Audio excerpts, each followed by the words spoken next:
Real questions, real answers for real life. Come on in and pull up a chair. You're at 1850 Main Street with Michael DelGiorno and David Zanotti. Will the 2024 race for the presidency be about who's best suited to lead the nation? Or will it be scandal versus scandal? So I'm watching a narrative that I see developing, and kind of like in the movie Perfect Storm, when they every now and then they would, you left the boat in the docks of New England and they'd cut to the hurricane center where the meteorologists are making dramatic perfect statements. illustration.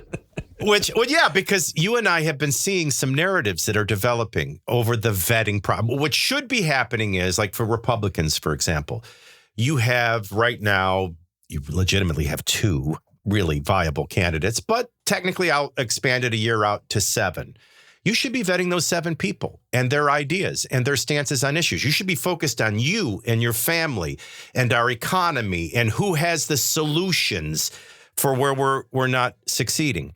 But instead it becomes about personality and narratives. And what appalls me after 30 years of talk radio and 40 years of radio is how easily talk radio falls into these narrative traps and brings along their groups with them. So I see the and left cable falling news for it. falling right in behind. Oh, absolutely. Because all they are is the rehashed leftovers of the daytime shows they put on at night. The left's pulling them in and they're falling for it. The right's pulling them in and they're falling for it. And no one is focused on the issues and the vetting process. So there seems to be a narrative taking shape that primarily will make this upcoming general election, whomever ends up getting the nomination, not be about the direction of the country or the vetting of qualified candidates, but rather by default, Joe Biden versus Donald Trump. And I can't help but cut to the chase and tell you, which is exactly what Soros and Podesta want, because you and I have done the 270 map, and it is the most favorable. And then it doesn't become about Joe's cognitive ability. It doesn't become about his failed.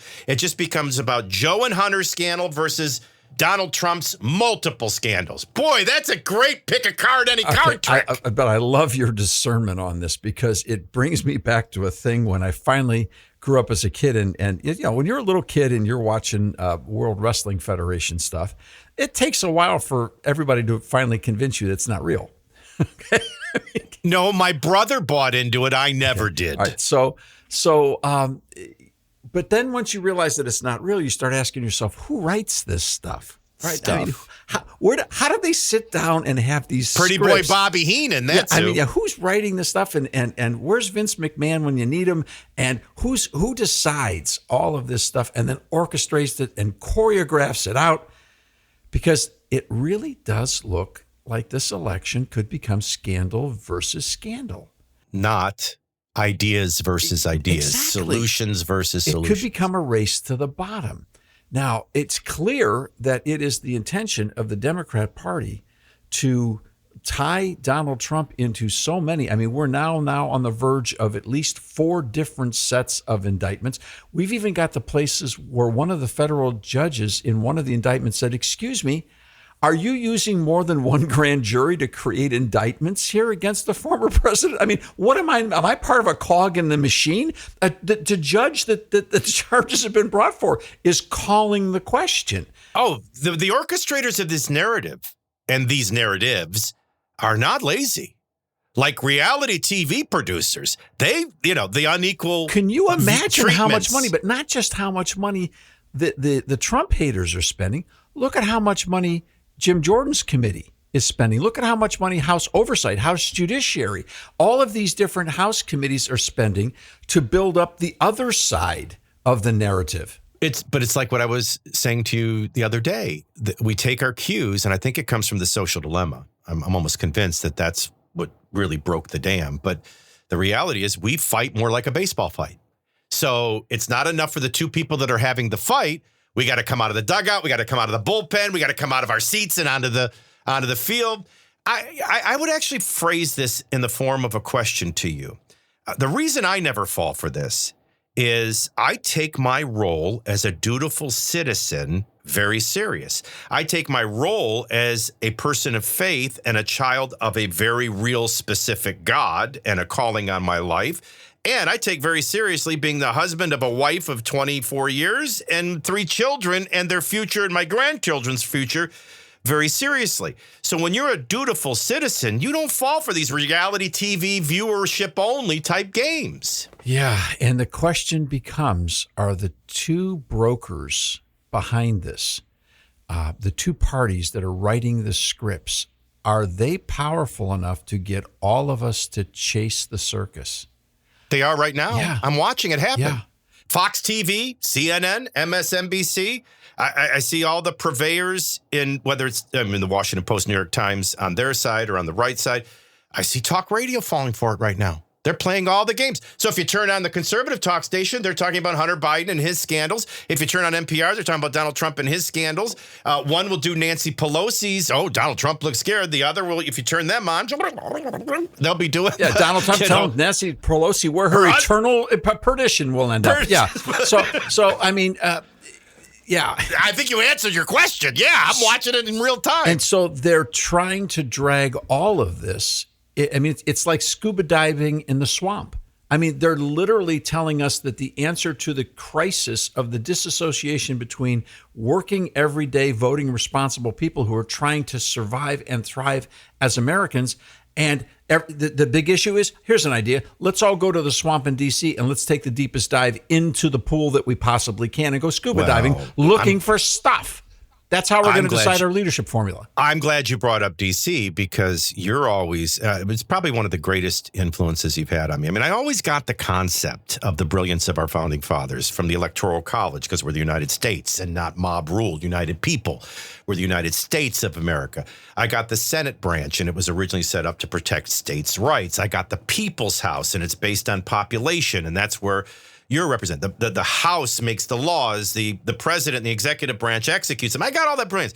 But you're the one that really influenced me to really focus on the House of Representatives. Well, let's focus on the House of Representatives because I see them falling for this narrative in game two. They're fighting on the floor right now in real time. Yeah, it's like Jordan and company and all the other guys that are running committees. They're going after the Bidens and the others are going after Trump. It's honestly, it's like a workout room. It's like, it's the workout session in Rocky 2 or Rocky 3. It's like, here you go. You flip over to this one and these guys are working out and pumping iron. And here is you feel like the big championship. And what's it going to be? Is it going to be this economic policy versus that economic policy? Is it going to be, is it going to be international affairs? No, it's going to be scuba diving in the swamp. It's going to be who's got the biggest scandal versus scandal. Yeah, Nobody scandal still will look at the border. No one's going to solve the border problem. Nobody's going to solve the price of energy and gasoline problem. Nobody's going to solve we're spending more money than we have, which is creating the very inflation crisis we're living in. And then the Fed steps in to try to solve that crisis by raising interest rates, which makes affordability less. And nobody will stop and do what's right for themselves, right for their spouse, right for their children, right for their grandchildren, right for their futures, and be dutiful citizens to a republic that's relying on them. No, we just jump right in and take our side in reality TV. Pass the popcorn, please. Or as the White Sox did, we all take the field and just start hitting the person next to us. And it has nothing to do with the fight or the final score of the game.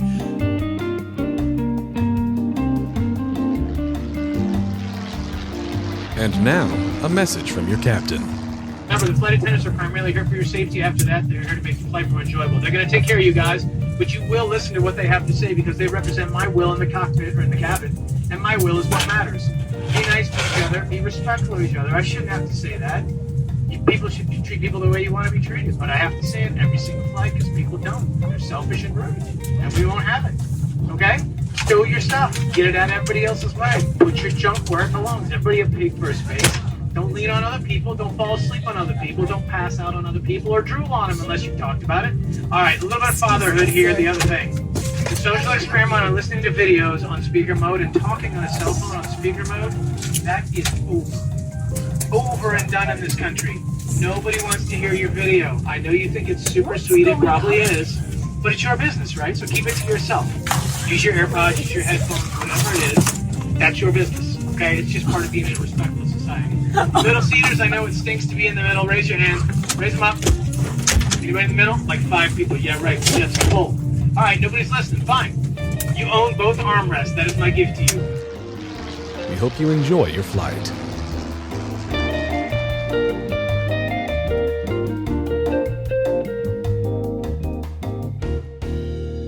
So here's my question. Who's standing on the sideline here? Now, I think we know who's manipulating the process.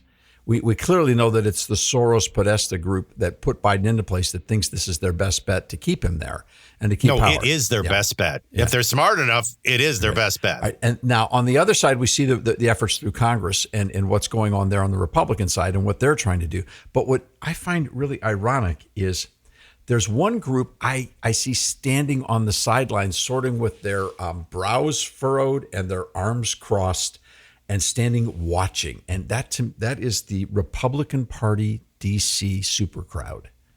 Those are the Wall Street lobbyists. They are the big tech, big pharma. They are the leadership of the United States Senate, Mitch McConnell and company. The people, the establishment. Why aren't you using the word establishment? Well, because it's an overused word. I think sometimes we don't realize how big the establishment actually is. It's the old school players who exist to say, we hate politics, we hate elections, just give us the power because we've got all your money. Just let us sit here and spend your money for you and then be happy with what you leave you because we're smarter than you and we have a better perspective on all this than you. And we're the ones really running the country. Just do what you're told because we'll take care of this, okay? Now, I mean, it's unfortunately, that's the predominant spirit. And I see them standing on the sidelines with their arms crossed. They can't stand Donald Trump. They never have been able to stand him. But they're about to be dragged into this World Wrestling Federation match. I don't know what they're going to do.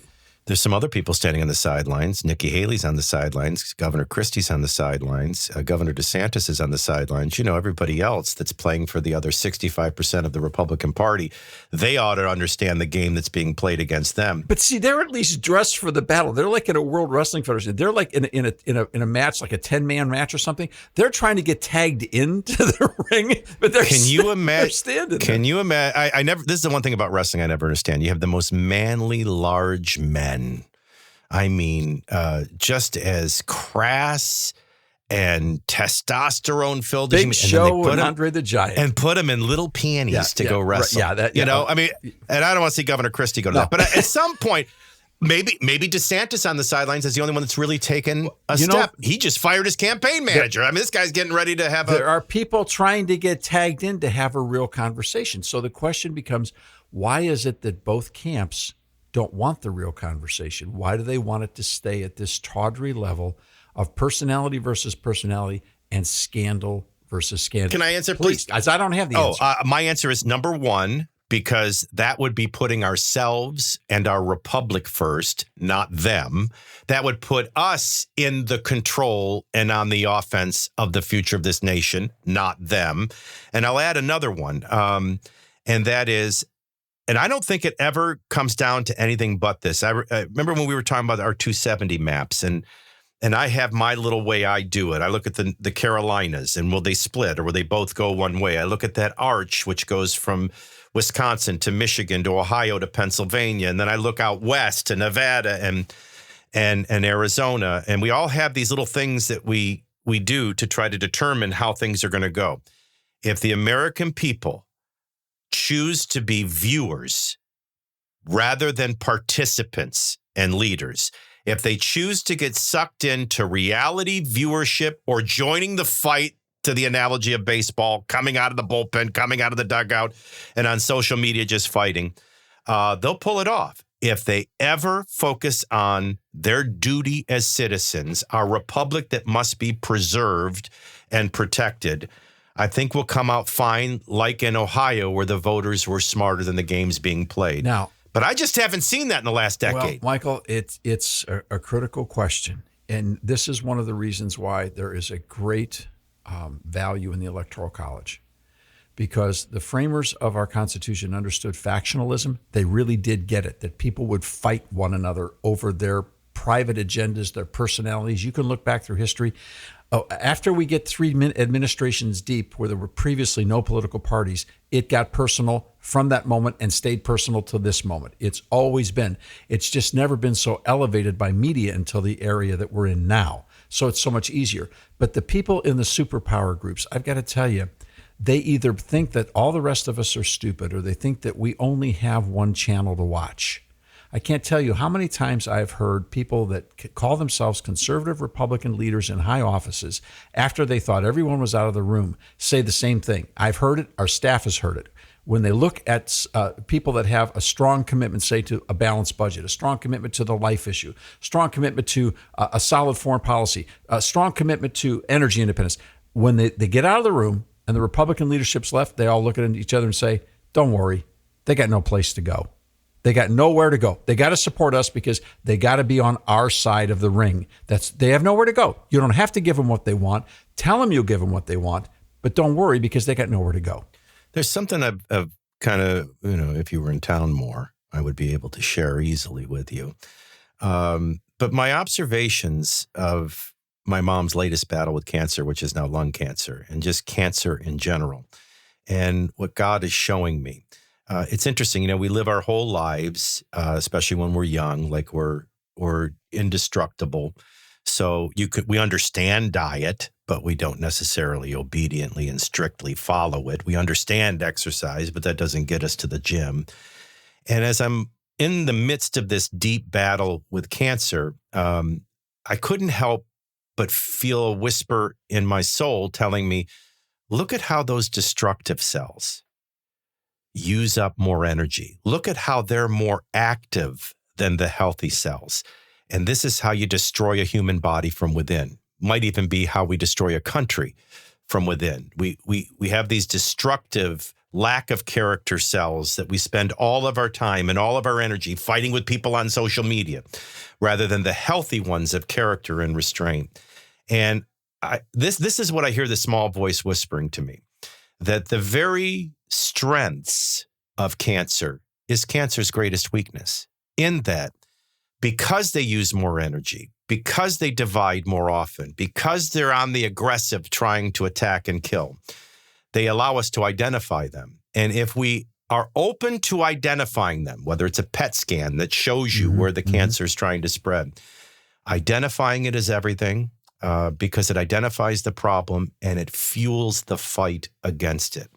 My hope and prayer is that America realizes that for probably a decade and a half, it's been trapped in a reality TV mentality. And I think we've seen that in the last 3 presidential cycles, as well as simultaneously a social dilemma, as well as simultaneously a death of journalism. These are things that I'm hoping America gets, because if you're honest enough to see that not only what the problem is, but that you're a part of the problem, you might identify the weaknesses to destroy it. And if we don't, cancer wins, and so does the end of our republic. Yeah, we've got to be mindful that we've got a tremendous agency in the Electoral College where people can demand that their representation work its way up from Congress to mitigate against the chaos at the top, and that every presidential race is 50 individual races. So it may not be that everybody gets it at the same time. It may only be that a small handful of people in a small handful of states get it. But our system is structured in such a way that there can be a race for reality, state by state by state. It's not going to be easy. We're not going to fix this by changing the channel. It's not as easy as that, because this virus has infected us at a very high level. But it can be done. The process by which to do it is there. We just have to decide that we're going to resist being gamed by the idea that this is all just a big scandal game. Can I put it in more frank terms? Let's just hope they get it in Ohio, Pennsylvania, North Carolina, South Carolina, Arizona, Nevada, Georgia, Virginia, and Florida. That's for sure.